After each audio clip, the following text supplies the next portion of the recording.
Welcome to the Rim Break Rodeo. We hope this video helps. You start by opening the app and signing in so your notes and highlights sync across devices. Tap Settings, choose Language and Download Preferences, and pick the publications you need offline. Once done, allow permissions for storage and notifications so downloads and updates work reliably. If you prefer not to sign in, you can still use the app locally.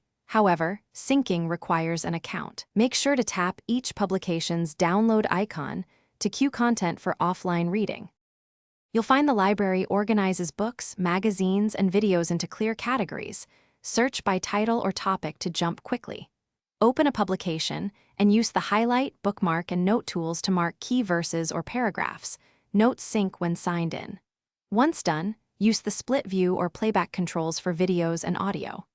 Make sure to manage downloads from settings, prioritize the files you need, delete old material, and update publications when prompted so storage stays under control. You can customize font size, theme, and reading layout to reduce eye strain. These options affect all downloaded publications. Once done, enable automatic backups or export notes manually if you want an extra copy. For final touches, link your favorite publications to quick access and set download over Wi-Fi only to save mobile data. If something goes wrong, first clear the cache and re-download the problem file. If that fails, sign out and sign back in, or reinstall the app to restore normal operation. Thanks for watching. Consider subscribing if we helped you.